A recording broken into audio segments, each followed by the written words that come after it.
un requisito para graduarse de bachiller. Vamos a hablar de las medidas que se han tomado. Por supuesto, sabíamos que iban a haber reacciones a favor y reacciones en contra. Hubo mucha presión, se llamó toque de quiebra al toque tan estricto de los fines de semana, el volver a cerrar los lugares donde la gente hace ejercicio para mejorar su salud, etcétera. Pero ahora la apertura ha ido más allá. Abrieron incluso los bares. ¿Qué piensa usted de las medidas, de la flexibilización, de las medidas restrictivas de movilización y, por supuesto, también de la apertura? Esto en nuestra mesa del día de hoy con unos invitados excepcionales. Vamos a ver el informe. El gobierno de la República Dominicana les pide asumir de nuevo responsabilidad compartida entre las medidas que a continuación anunciaremos, cuyo éxito, sumado a las buenas nuevas de la semana próxima, dependerá del compromiso que tengamos todos con su cumplimiento. A partir de mañana se flexibilizarán las medidas de restricción por el COVID-19. Podrán volver a abrir sus puertas gimnasios, bares, iglesias, restaurantes, colmadones, todos al 60% de su capacidad. De lunes a viernes desde las 7 de la noche y los fines de semana desde las 5 de la tarde, con 3 horas adicionales de libre tránsito todos los días. Varios sectores que han sido golpeados económicamente por las medidas saludan la flexibilización, pero también otros, como los médicos, la rechazan enérgicamente. Estas últimas acciones de flexibilización del gobierno, en este momento en que la nación está recibiendo el mayor impacto negativo como consecuencia de esta pandemia, no parecen bien ponderadas desde el punto de vista médico. Desde el 1 de enero hasta la fecha, el Ministerio de Salud Pública está reportando más de 1.000 casos diarios y parecería que estas estadísticas sin precedentes no han sido tomadas en cuenta. Según Salud Pública, nuestro país tiene una positividad acumulada por encima de 21%, y al sumar todos los boletines del presente mes, comprobamos que se han notificado 148 fallecimientos, de los cuales, según las autoridades, al menos 77 corresponden a enero. Hoy, en esta noche Mariacela, debatimos las nuevas medidas para el combate del COVID-19 en República Dominicana con representantes de distintos sectores.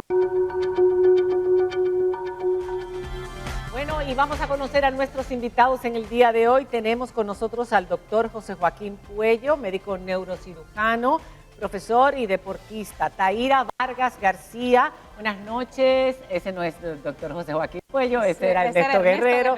Ernesto Guerrero, vuélvanlo a poner. Médico epidemiólogo, buenas noches, don Ernesto. Taira Vargas García, antropóloga social e investigadora especializada en estudios etnográficos y cualitativos. Y es importante conocer la opinión de sociólogos, psicólogos, antropólogos sobre lo que está pasando y sobre las medidas que se han tomado. Y por último, Grace Heyaime, perdóname si lo pronuncié mal, Grace Heyaime, yo no sé si ella me escucha. Ella es la presidenta de la Asociación de Bares de la Zona Colonial, que ha estado anteriormente en nuestro programa. El tema de esta noche, el hashtag para que usted emita sus opiniones. ¿Cuál es, Laura? ¿Cuál fue el que decidieron poner? Medidas COVID-ENM. Hashtag medidas COVID-ENM. Mira, yo Volvemos quisiera... en un momentito. Hacemos una pausa. Perfecto, ok. Hacemos una pausa y regresamos con nuestros invitados. Queremos sus opiniones sobre las medidas que se han tomado. ¿Son oportunas? ¿Es lo que esperaban en medio de quizás el momento más difícil que está atravesando la República Dominicana en pandemia? Cuando regresemos después de la pausa.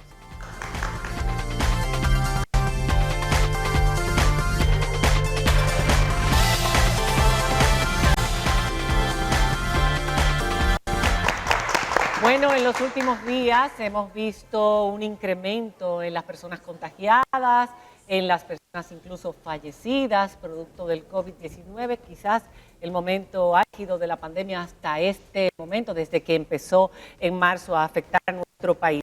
Las medidas han variado a lo largo de los meses, igual que ha pasado en todo el mundo. Se abren, se cierran, se pone más estricto, menos estricto. Hace un mes aproximadamente las medidas se las medidas restrictivas de movilidad se endurecieron, el toque de queda se puso al mediodía en los fines de semana y en las tardes a las 5 en los días de semana.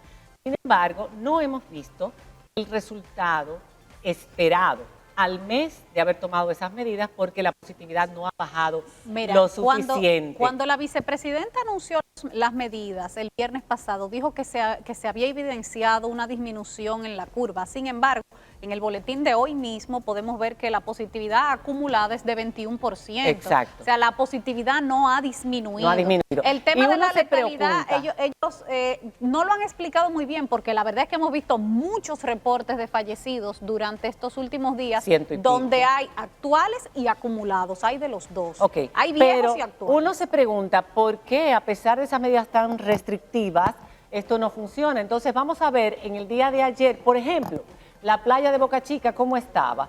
Vamos a verla. Y yo quiero que nuestros invitados, antes de preguntarles, vean.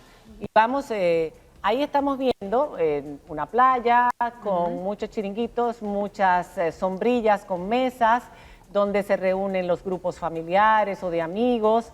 Hay una persona que está sorprendida, no le vamos a poner su audio, está grabando, diciendo, miren cómo está este pedacito de la playa de Boca Chica. Para yo poder parquear, tuve que hacerlo a 1 kilómetro y venir a pie. Toda la playa estaba llena de multitudes de personas. Mira, sin mascarilla, aglomerados, todos juntos comiendo.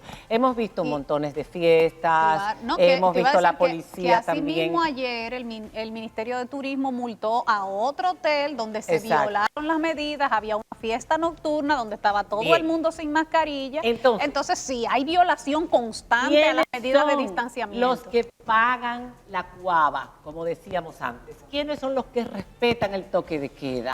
Y los que se trancan los fines de semana, los que se trancan, los que tienen que cerrar sus negocios, la menor parte de la población. La clase media. Vamos a empezar a escuchar a nuestros invitados.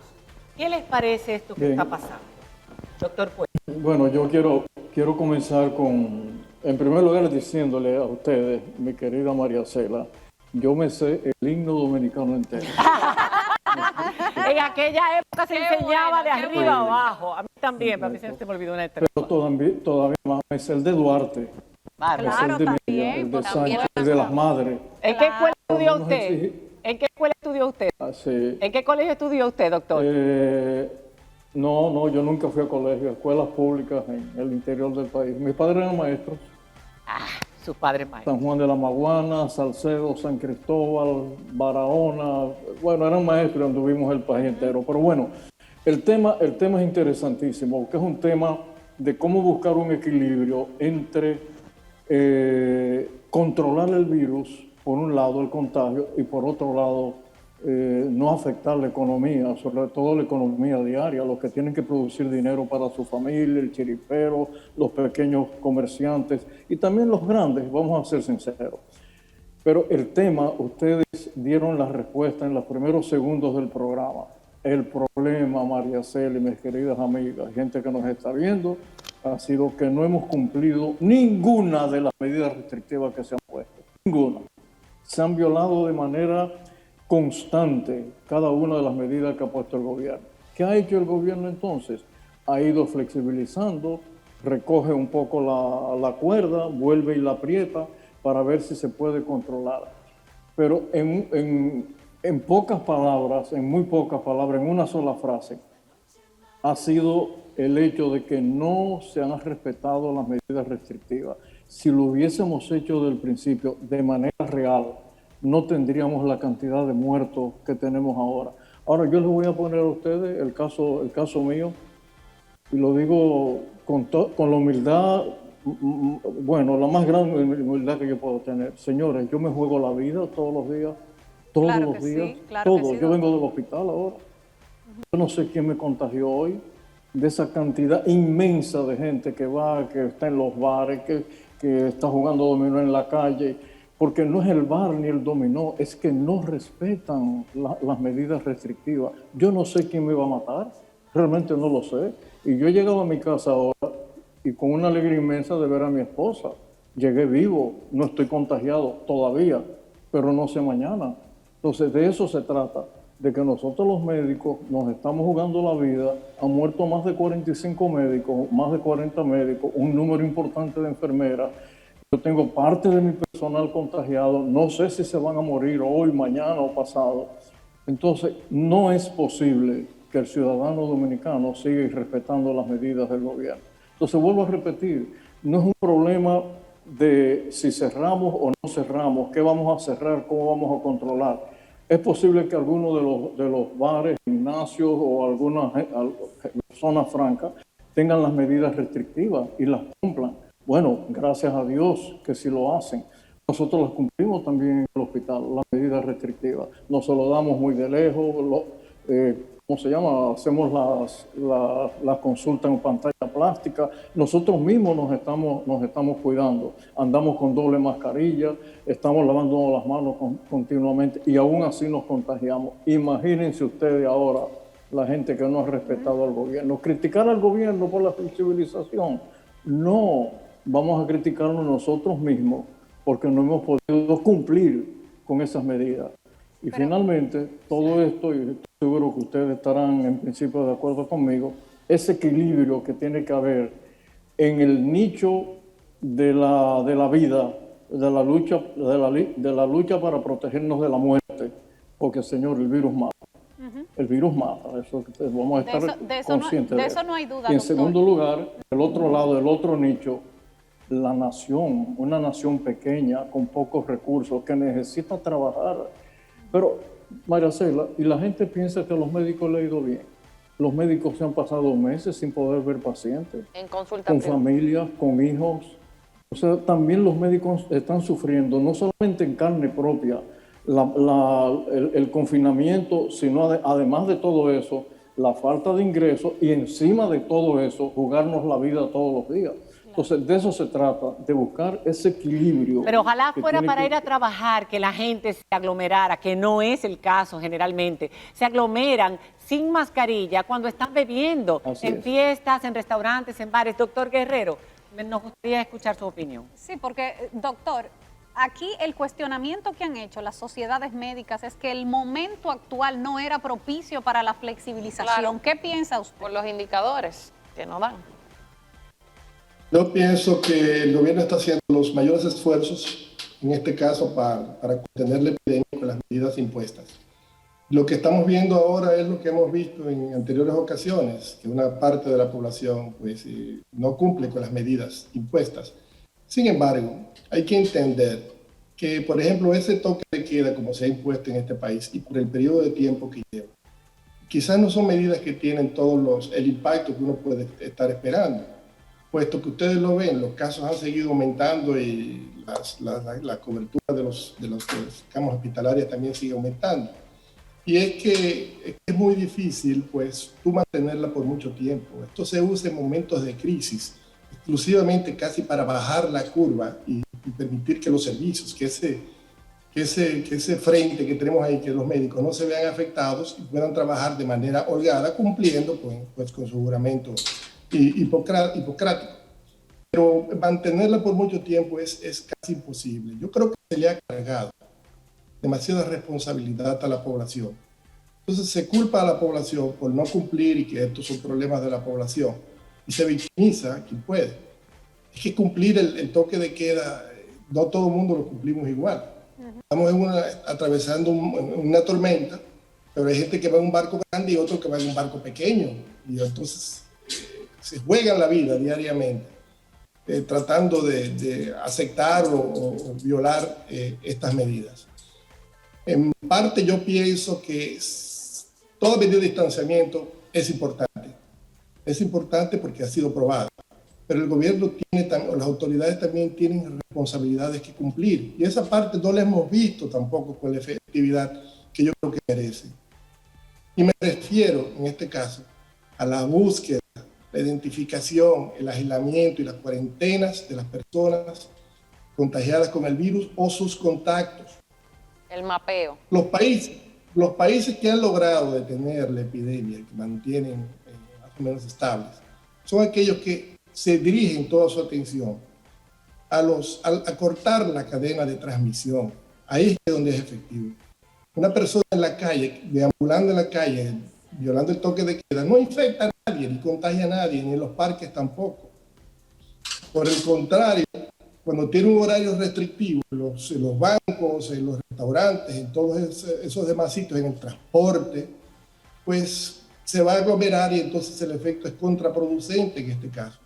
Todo esto tiene que ser evaluado en el momento de tomar las medidas. Y la protección de los envejecientes y de las personas con comorbilidad que viven en hacinamiento, que no tienen otra, eso que se habló tanto a principio de pandemia, de poner hoteles o de aislarlos en lugares donde estuviesen protegidos del resto de los miembros de su familia, porque si hay gente que tiene que salir a trabajar y volver y salir, hay gente joven en el hogar, quizás esas personas no tienen la posibilidad de protegerse, que son los que tienen más probabilidad de caer en UCI o de tener que necesitar un ventilador. No oímos al doctor bueno, Ajá. Donde se ve que las muertes están, las tasas de mortalidad son más elevadas en esos grupos de población. Pero la protección de ese grupo es una de las medidas integrales que se pueden empezar a aplicar y fortalecer. Hay muchas otras más que cuestan trabajo. Estamos en una temporada, por ejemplo, que es más o menos fresca. Yo prohibiría todo el aire acondicionado en los lugares de trabajo del servicio público, porque se sabe ya que lugares encerrados con aire acondicionado favorece. El uso de mascarillas en todos esos espacios corrigiera definitivamente el problema del transporte urbano. Y tomar algunas medidas en todas las empresas, se tome la temperatura, desarrollar ese protocolo de que el doctor José Joaquín nos habla, de cómo se puede implementar para evitar. Voy a tener que hacer una pausa, un momentito, porque tenemos un problema con alguna de las cámaras del Zoom. Hay alguien que está haciendo mucho ruido o se le está presentando una situación. Queremos escuchar también a Taira Vargas, la antropóloga, y por supuesto a la presidenta de la Asociación de Bares de la Zona Colonial, que han sufrido todo este año clausurados. Cuando regresemos después de la pausa, continuamos. Vamos a ver si resolvemos este problema. Comenten y así compartimos sus comentarios.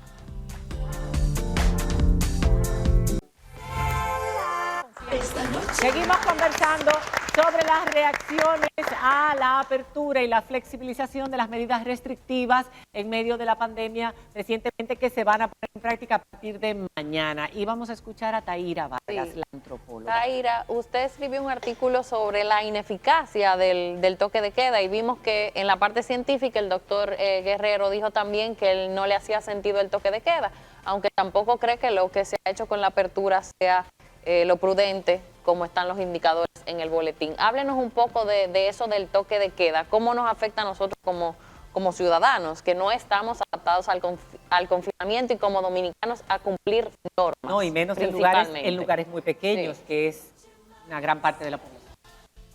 Sí, bueno, buenas noches y gracias por la invitación. Yo pienso que el toque de queda no ha sido efectivo. No es una medida que ha surtido efecto. Y desde el principio estuve planteándolo en varios artículos porque primero se desconoce el contexto, la realidad de la población nuestra, que es heterogénea y que tenemos poblaciones que viven en hacinamiento, que viven en condiciones de hacinamiento y de contacto colectivo permanente porque es necesario para su sobrevivencia. O sea, tenemos gente que vive en callejones, que vive en cañadas, que vive en parte de atrás, que comparten una letrina varias familias, que tienen que buscar el agua entre todos en la familia, que pueden poner un anafe y la comida sea para varias familias. O sea, los niveles de relación e interacción entre familias y entre vecinos y vecinas se hacen necesarios para la sobrevivencia, para la alimentación, para el cuidado de los niños y la niña, para cuidado de envejecientes, para los servicios básicos. Entonces, no es posible plantear un confinamiento estableciendo un patrón homogéneo, planteándolo desde un estilo de vida de clase media que no se corresponde con el estilo de vida de los sectores populares. Por otro lado, el tema de que en ningún momento se ha tomado en cuenta la visión de la gente y las dificultades de la gente y el por qué las violaciones. O sea, no se ha escuchado a la gente, no se ha consultado a la gente, no se ha tomado en cuenta. Se tomó desde el principio que se comenzaron a dar las violaciones, debió darse un termómetro. ¿Por qué se están dando las violaciones? ¿Qué está pasando? ¿Dónde se están dando esas violaciones? ¿Cuál es la población que está saliendo y por qué? O sea, esas mediciones no se han hecho, no se ha tomado en cuenta a esa población. No se ha hecho un trabajo educativo con la población, sino un trabajo represivo. Y ese trabajo represivo lo que ha generado es prácticas clandestinas. Con las medidas más restrictivas hasta las 12 del mediodía, en muchos barrios, en muchos sectores, había gente que hacía fiestas clandestinas, toma de bares clandestinos, ventas clandestinas de alcohol, o sea, todo lo que provoca una provisión, una medida restrictiva en una sociedad en donde existe una práctica cultural de doble vida y de prácticas clandestinas como parte de la realidad, eso se ha dado. Entonces, realmente yo creo que hay que revisar la medida y hay que retomar procesos educativos con la población y hay que trabajar la educación en salud de la población. O sea, es un problema de salud del COVID, pero es un problema de salud que supone un proceso de educación en salud. Es una educación a la ciudadanía y a la población y a los sectores populares en ese sentido, y una consulta a esa población permanente y medir incluso los lugares donde no se ha extendido el contagio, no puede ser tampoco trabajados ni tomados de la misma manera como los lugares donde sí se ha extendido. O sea, hay que también focalizar la intervención en términos de lo que pueda hacer. Pero el toque de queda realmente es un fracaso y no ha tenido impacto y se ha convertido en un espacio de abuso policial, de maltrato de la policía, de violencia permanente, de cobro de cuotas permanente, de corrupción, en vez de ser realmente una medida para frenar el contagio. Nos gustaría escuchar ahora a Grace. Ustedes, mucha gente dice que el gobierno cedió a las presiones de la asociación de bares, de los dueños de gimnasios, etcétera, porque incluso estuvieron presentes el día que se dio a conocer cómo se iban a flexibilizar las medidas. Grace, en el caso de los bares, la preocupación de la gente es igual que los colmadones, cada uno con su público distinto. Es que cuando la gente empieza a beber, la gente se desinhibe, alza la voz, que no se respete. Se quita la mascarilla. Se quita la mascarilla. Por supuesto, no se puede estar con mascarilla en un lugar donde vas a comer o vas a beber. Y que en nuestro país no se utiliza el exterior, como por ejemplo otros países que sí están utilizando el exterior a pesar de tener climas invernales en estos momentos. Pero que aquí todo es siempre puertas adentro y se ha puesto un 60%, cosa que se entendía que era todavía como más alto de lo que debería ser la ocupación dentro de un bar. Que ¿cómo se va a medir ese 60%? Nos gustaría conocer su opinión, Grace. Hola, ¿qué tal? Buenas noches. Buenas noches. Muchas gracias por invitarme. Fíjate, hoy precisamente no solamente la Asociación de Bares de la Zona Colonial, sino también la Federación Nacional de Bares y Restaurantes, FENABAIRE, sostuvimos una reunión con el Gabinete de Salud, en donde estuvimos en las asociaciones que componen FENABAIRE, así como también el señor Robinson Díaz, el director de gabinete, el señor Héctor Villalona, director nacional de los inspectores, en donde revisamos nueva vez el protocolo y sobre todo la logística de cómo se va a supervisar los establecimientos. Nosotros realmente entendemos que esta es una oportunidad, este nuevo horario es una oportunidad para equilibrar un poco las pérdidas de empleos, las pérdidas que hemos tenido nosotros en bares y restaurantes, y también sumarnos, ¿por qué no?, a una campaña también de concientización para las personas, para los clientes, para el ciudadano en general, porque eso nos va a ayudar a nosotros también a aplicar los protocolos de forma adecuada y también crear conciencia en el ciudadano de que evidentemente la mascarilla no es un lujo, sino que debe usarla, sobre todo porque es también mandato. Y sí, debe ser obligatorio, es obligatorio, dentro del protocolo está que es obligatorio tú usar la mascarilla para ingresar al establecimiento. Tú te la retiras si estás en tu mesa con las personas que te acompañan. Después, si tienes que ir, por ejemplo, al baño o ir a pedir o solicitar algo, debes colocarte la mascarilla. Eso es parte de lo que contempla el protocolo. Y estamos tan comprometidos que justamente por eso la reunión de hoy, en donde estuvieron todas las asociaciones, tanto del interior como también de aquí de la ciudad de Santo Domingo, y eso se va a ramificar en los miembros. O sea, nosotros estamos sumamente comprometidos y también le estamos prestando suma atención al seguimiento de esos protocolos dentro de los establecimientos. Grace, y en el caso de los colmadones, se tocó ese tema, porque aquí hay más colmadones que gente por metro cuadrado. ¿Cómo se va a medir el aforo, por ejemplo, en un colmadón? El 60%. El 60%. Eso es parte de lo que contempla la supervisión.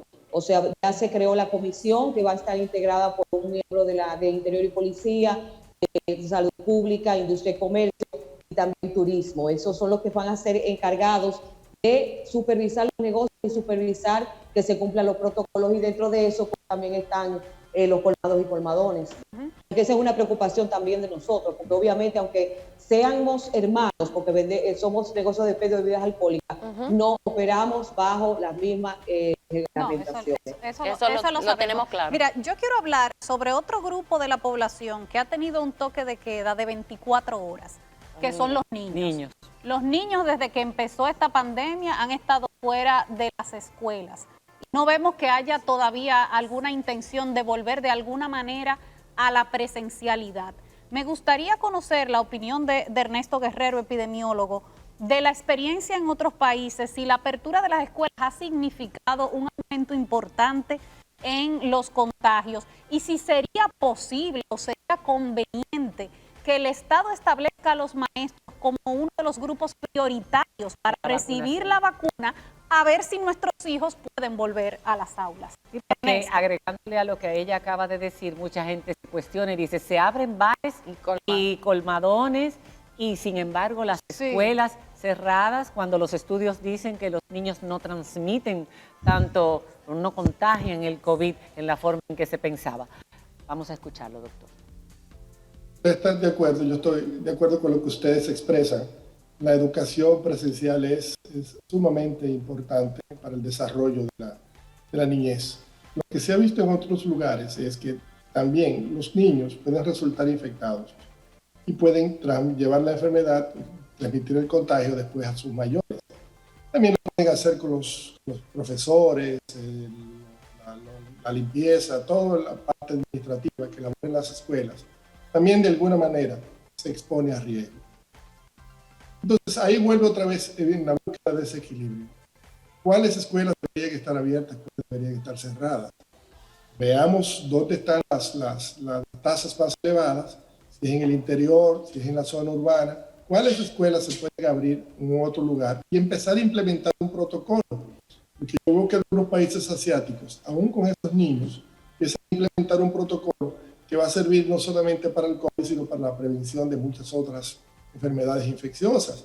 Hay frecuentemente lavado las manos, recorrer agua en los lavamanos, que la gente tenga jabón donde lavarse las manos, las mascarillas, el uso constante de las mascarillas, el distanciamiento, el poder hacer estas escuelas también hacer en muchos espacios del área rural y monitorear periódicamente. Ahora que se dispone de pruebas, pues usted monitorea cómo van los niños, toma la muestra de fiebre, si hay algunos que hay que aislarlos, tomar esas precauciones necesarias, porque vamos a vivir con esto por un largo tiempo todavía. Exacto. Esto no va a terminar ahora, ni va a terminar con la vacuna, va a seguir todavía un tiempo más. Estábamos leyendo un artículo en el New York Times, precisamente, doctor Guerrero, en el día de hoy, y yo quería la opinión del doctor Puello, que decía que luego que el 60 o el 70% de la población fuera vacunado, estaban hablando ellos de los Estados Unidos, que ya empezaron su vacunación y que ya llevan unos cuantos kilómetros delante de nosotros, que aún así no podían flexibilizarse demasiado las medidas porque si no los contagios iban a aumentar. Nosotros este año completo vamos a estar en esta situación, subiendo, bajando un poco la positividad. Ya vemos que es por olas que va la pandemia, igual que pasó hace 100 años, doctor Puello. Con relación a lo que usted ha escuchado aquí, que ha dicho el doctor Guerrero, que dijo también la antropóloga Taira Vargas, ¿qué opina usted? Sí, bueno, rápidamente, la medicina está basada en evidencia. Desgraciadamente nosotros no tenemos esos grandes organismos de investigación porque la sociedad dominicana es una sociedad sumamente compleja, como dice Tahira. No es lo mismo aplicar medidas restrictivas en Santo Domingo Este que aplicarla en el centro de Napo. Obviamente no es lo mismo. No es lo mismo poner medidas restrictivas en Pedernales que ponerla en el barrio Cienfuegos de Santiago o en Santo Domingo Este. Obviamente que nosotros somos una sociedad sumamente compleja. ¿Qué hemos aprendido? Bueno, hemos aprendido con Wuhan, en China. ¿Qué hizo el gobierno chino? Cerró la ciudad. La ciudad del distrito de Wuhan es exactamente la misma cantidad de habitantes que tenemos en la República Dominicana, 11 millones de personas. Es una dictadura, doctor, ¿eh?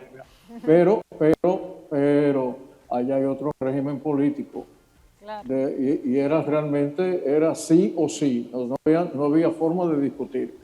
Pero vamos a tomar Manchester, María Cela. Manchester cerró, y lo sé además porque uno de mis hijos vive allá. Manchester cerró por completo y lograron contener el gran brote que había en el Reino Unido. Ahora bien, Guerrero ha dicho algo que estamos todos los médicos de acuerdo. Hay que focalizar los sitios de contagio. Si los mayores contagios están ocurriendo en La Vega, trasladémonos a La Vega y trabajemos ahí, como dice Tahira. Investiguemos dónde es que nosotros tenemos que trabajar para aplicar las verdaderas medidas restrictivas y que se cumplan. Una cosa que pudiéramos utilizar, lo he repetido qué sé yo cuántas veces, el neuromarketing. El cerebro aprende cuando se le dicen las cosas. Si yo le pregunto a los amigos televidentes ahora que vayan a la farmacia más cercana, ¿no?, y compren una Gillette, ellos van a venir con un refresco, no, vienen con una navaja. Porque Gillette ha sido una marca. Entonces, utilizar los medios de comunicación para bombardear a la población sobre lo que está diciendo Guerrero, lo que dice Tahira, educarlos continuamente, protocolizar las medidas restrictivas, saber qué ha pasado en otras latitudes. Le pongo un ejemplo. California, el estado, acaba de dar una información valiosísima. De todos los counties donde tienen las escuelas, solamente uno tiene las clases presenciales. En California, o sea, un estado realmente de altísimo nivel. ¿Qué quiero decir con esto? Que los niños van a ser un problema cuando tratemos de volver a la cotidianidad. Totalmente de acuerdo que se vacunen en primera instancia los médicos, los maestros, la gente que está, la gente de zona franca. Señores, que vacunemos inmediatamente llegue la vacuna a los clústeres turísticos de donde se produce el dinero, a esa gente de la zona colonial que trabaja. A las personas mayores y a las personas con comorbilidad. Eso es fundamental. Las personas mayores que sabemos que son las que nos están dando más problemas. Pero mucho ojo, María Cela, yo tengo aquí la lista que me llega 2 veces por día de cómo van las defunciones y los casos graves. Y aquí estoy viendo que tenemos gente de 28, 32, 37 años respiradores. Sí, porque hay muchas personas que tienen comorbilidades a estas edades también, ¿eh? Y a veces ni lo saben. Comorbilidades o la carga viral que ha habido en esas aglomeraciones. La exposición. ¿Qué ha dicho Guerrero que es interesante? Lo del tránsito. Pero por Dios, pero es que no podemos focalizar el tránsito. La gente no tiene que salir a trabajar todos a las 7 de la mañana. Dividámonos. Unos entraremos a las 8, otros a las 10, unos llegaremos a la casa a las 6, otros a las 4. Pero para eso se necesita un nivel muy alto de organización. Sí, pero eso se puede hacer ahora que se flexibilizó la hora del toque de queda, doctor, porque uno de los problemas del toque de queda temprano era que hacía que todo el mundo saliera al mismo tiempo corriendo. Sí. Ahora, ¿cuál es la contrapartida? Y lo dejo en el panel. Me lo va a decir cuando regresemos de la pausa, doctor. Sí. Cuando regresemos vamos a cerrar con sus recomendaciones para el gobierno y para la ciudadanía. Ya volvemos.